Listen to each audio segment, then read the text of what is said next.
Welcome back, friends, and gather round for episode 16 of Simply Walking into Mordor. An especially warm welcome to you if this is your first time watching. And as always, my name is Nauglir, and let's just get right into it. So, Nauglir, we're going to have to jump off this little tent here, do a barrel roll. There we go. Kind of messed up that barrel roll there, that's alright.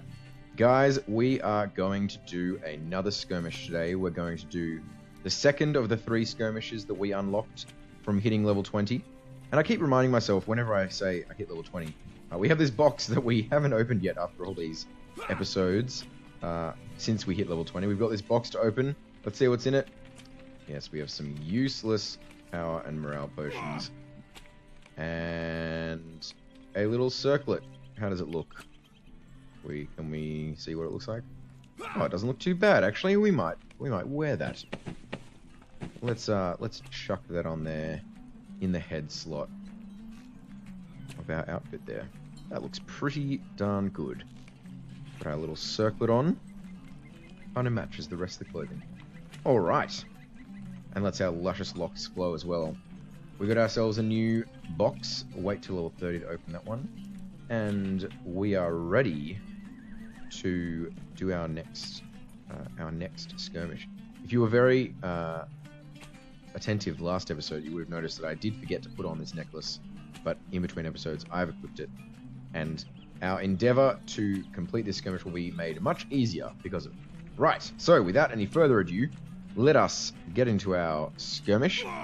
We are just going to make sure our traits are all good. We haven't unlocked anything by hitting level 21. When are we next going to unlock something? 23, we can have a personal trait.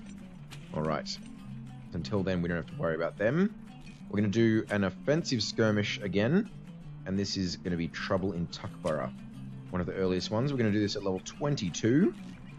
One level above us because, you know, we like a bit of a challenge. Maybe we'll do some challenging ones a bit later on. But this is more to showcase this skirmish that we've unlocked. So, in we go. We've got ourselves a deed, I guess the Storm Methodist deed that we completed, that we started, I should say, last episode. And so here we go. Let's get into it. So, launch now. All our settings are right. Something else that happens with skirmishes just lets you know what your reward is going to be based on the difficulty that you chose in the level. So the size, the difficulty, and the level all contribute to this percentage down here. And this is a modifier on how many marks and medallions and things like that you get from your skirmish or instance. So, let's travel now. Let's get into it. Brigands and goblins lay siege to the great smears of Tuckborough. Provisions are running low, and time is running short. Right, so there are goblins and brigands, and they are laying siege to the Hobbit-town of Tuckborough. Messed that up. Tuckborough, it's down here in the Shire.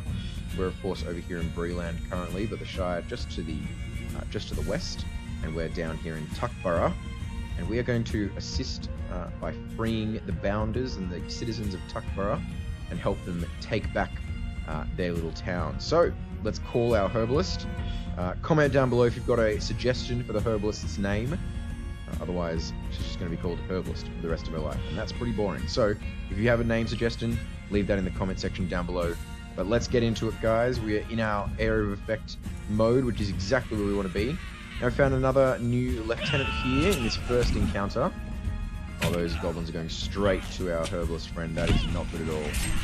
Come on, Deathmonger, come down here. Oh well.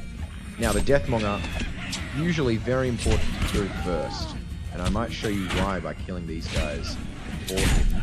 The Deathmonger will, yes, he will do a little induction there. He'll use the skill, and he'll summon a vengeful spirit if you in fact kill an enemy before him. So he'll, in essence, resurrect a dead enemy, bringing back a vengeful spirit. So the normal strategy is to kill the Deathmongers before anyone else in the battle.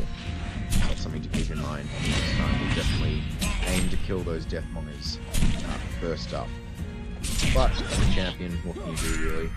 I mean, we're just dealing so much damage in so many different places that it's hard to tell. Alright, let's claim this first point. Icon's entranceway. Now these 2 bounders will jump out and they'll help you defend it from the 2 counterattacks that we'll encounter here. But they spawn over here, so we're just going to run, counter them early, and fight them without the help of bounders. Because, in this instance, it will track how many of your friends you lose. You're allowed to lose those friends that are spawning there. And here's another Deathmonger, so we're going to target him. Kill him first. We might not control that. Well, that's alright. As I was saying, so this I can interrupt the skill. This skirmish will track which people remain alive. So you can see there that Hyken, Took, and the Bounder are running back into the little home there, and they will be saved for later. At the end, we will encounter all of them after we've defeated the final boss, and we get a little mark bonus depending on how many we saved. So that's why we like to fight our counterattacks are well away from the Bounders, so they don't even get involved in the fights. There's no chance at all that they can die. Now we've got ourselves another new lieutenant here, Shepherd of Filth. These Shepherds of Filth, they're pretty annoying. They will summon 3 little filth crawlers who will just explode on contact. Let's see if he'll do it here. He'll say, yes, come crawlers and destroy my enemies. You can't interrupt this. You'll summon these guys, and if you don't kill them in time, they'll explode on you, and you'll actually get a really nasty debuff that reduces your run speed and your attack duration. Just makes fighting a whole lot harder. So it's good to kill those. Champions are quite effective at dealing with Shepherds of Filth, as they can take care of those little crawlers with ease before they get in anyone's way, as we just did then. So let's deal with this last little warrior, and then we can go clear at this point. If you're not quite clear on how we're progressing through these offensive skirmishes, basically you have to kill all the enemies around a certain control point. Then it becomes available to capture, and then once we capture it, there are counterattacks that are launched by the enemies on that point. So we have to defend it. And the number of counterattacks is predetermined, so this one I know is only going to have 1 counterattack. Alright, we have another new lieutenant, a Venomous Blood Arrow. A Venomous Blood Arrow will cause different wounds and bleeds and things like that. So he has 4 different debuffs he can put on people, and we got one of them just then, the wound. Basically, they're all really debilitating. They can get rid of your power. They can get rid of a majority of your health. They can make you really slow, that sort of things. So he does nasty things to you unless you get rid of those debuffs. So we should really pop them. Here's another one. But we can't at the moment, so we're just going to have to take whatever he gives at us. So here we go, we'll fight him again. He's going to give us a poison, and this poison, upon the expiration of it, will subtract 35% of our maximum morale. So these guys can be really deadly. It's a percentage of your morale, not even a total health amount, so you can't even deal with it by having lots and lots of health, which is pretty nasty if you ask me. So it's quite important to interrupt those skills, and then you kind of get rid of their whole effectiveness. Now, finished off killing these chief's men.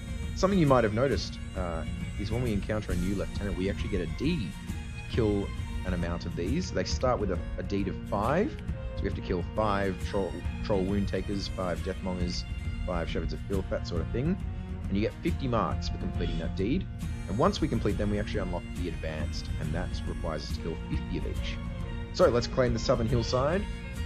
We've finished this area, and there aren't any counterattacks for the southern hillside, so we can rest easy. But we have found some encounters that you see here. A faint chirp of sickle flies comes from the Great Willow, and I think I missed one called... Oh yeah, here we go. A growl echoes from the West Farms. That's where we're going right now. A growl from the West Farms. The encounters in Tuckborough are location-based. So, unlike Storm Methadress, where they come in the counterattacks, these encounters are special enemies that we find in parts of the instance. So we're going to go and find this warg here, who is at the West Farms. So we just ran pretty much directly west from where we were. We've come to the warg, and he's just a big enemy. The encounters are pretty stock standard. Nothing too much to put a fear on us. Right, let's alright. Will and Fate don't really affect us much, so let's just burn him down, building up some further in our single target mode. I wonder if it would have actually been faster to fight in the AoE mode, but nevertheless. So he's got some decent wounds on us there. We're not doing very much damage because he has wounded us quite heavily. He's even stunned us. So this warg is a bit of a debuffer, but that's alright. So there we go, we've got our new deed for Trouble in Tuckborough, because we've killed Fifth Rock. And yeah, so Trouble in Tuckborough I believe has five encounters, my bad. So there are 5 different ones to find, and we also had the Faint Shove of Sickle Flies, so that is at the Great Willow. We will encounter that a bit further along in our skirmish. But first, onto the eastern hillside and Adelina's entranceway. We're going to run around here, back through to the southern hillside where we just flamed, and progress through the gate that opened up just around here. Alright, our herbalist serving us well. Does need a name though, so make sure you comment those names. Alright, here we go. Here is the eastern hillside. We found another Deathmonger. We're going to grab all of these enemies. Perhaps let our herbalist gather them up for us, all into one spot. It looks like a bunch of wolves. This instance, incidentally, is a great place to farm your wolf and your goblin and brigand slayer deeds for the Shire. Just remember, we're gonna... Oh, I'm in my single target mode. This is gonna be painfully slow, this fight. That's alright. Kill the Deathmonger first. That's something we can definitely do much easier in single target mode. And these wolves are falling very quickly to our blade. Here's the last one. I will be sure to change back into AoE mode. Here we go. Now, the counter-attacks for Trouble in Tuckborough can be remembered like this.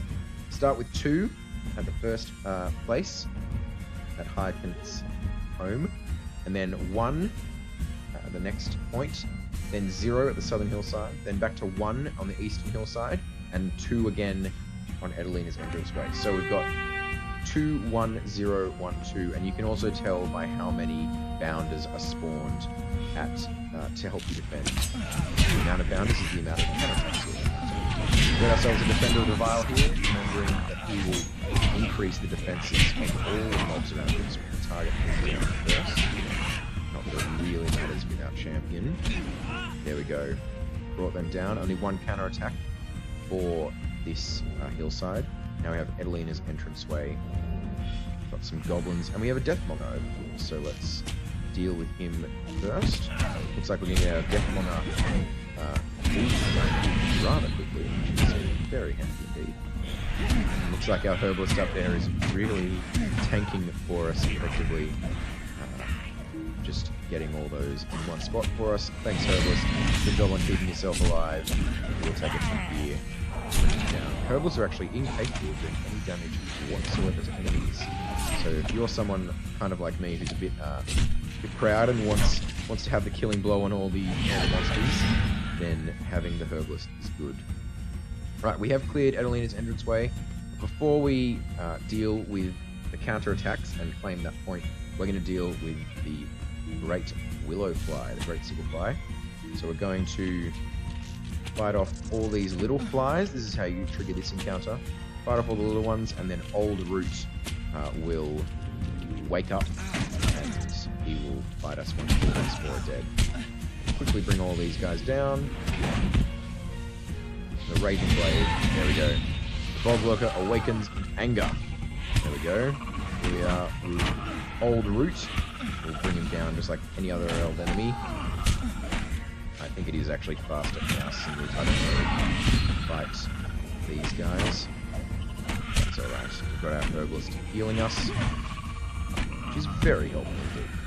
You notice in the skirmishes so far we really haven't dropped that much in health at all. So the herbalist, I think, is definitely a very good choice. Alright.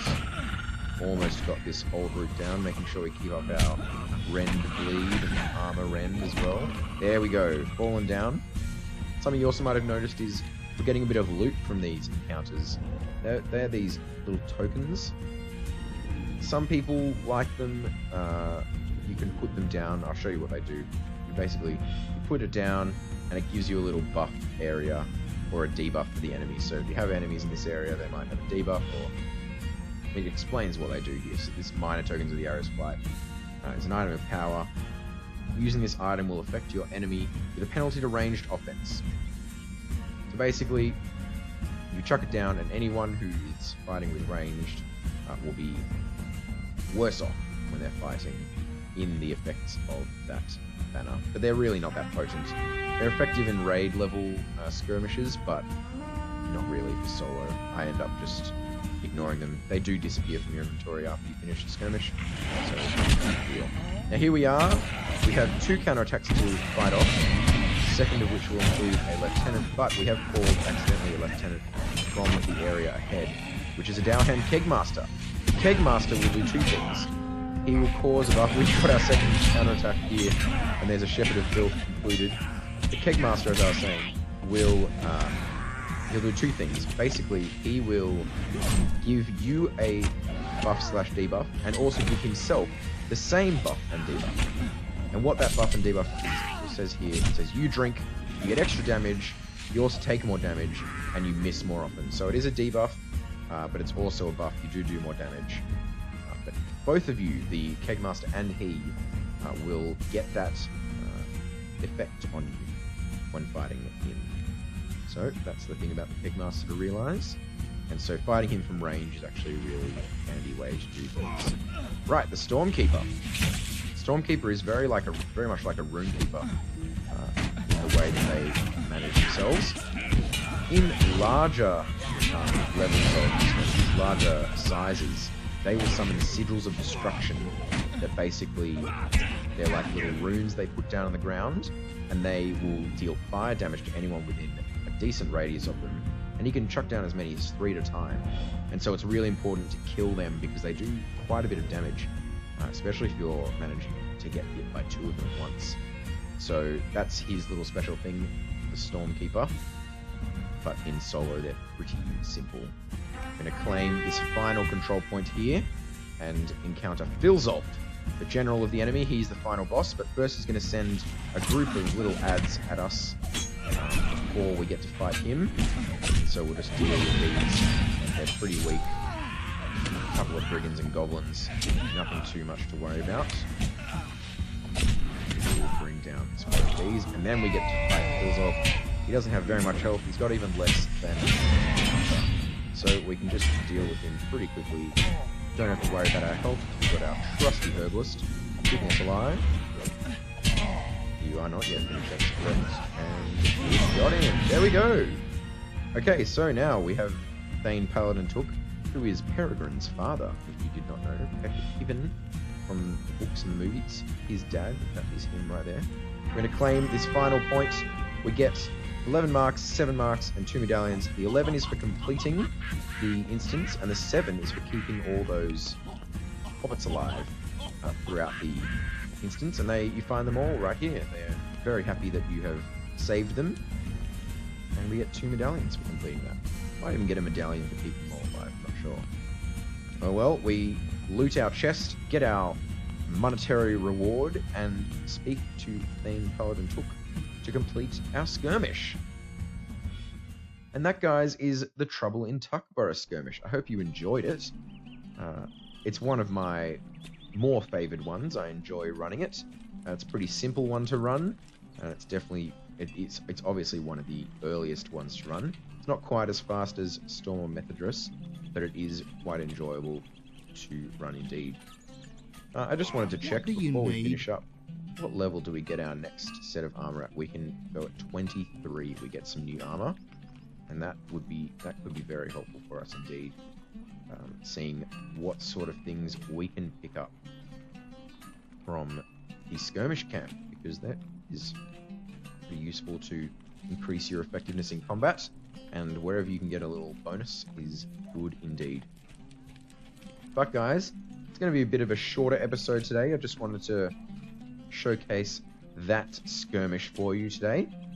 And so that is going to be all for today. That's all of Nauglir's tale that we have to tell today. So remember, guys, if you did enjoy the video, please leave a like. If you're new, make sure you hit that subscribe button so you get updates every day from the story of Nauglir, the High Elf Champion. And make sure you leave a comment down there if you have any suggestions, things that you'd like me to show you, or anything at all, guys. Leave it down there in the comments down below. But as always, guys, it's been a pleasure playing with you, and I will see you tomorrow. This is Nauglir, signing off.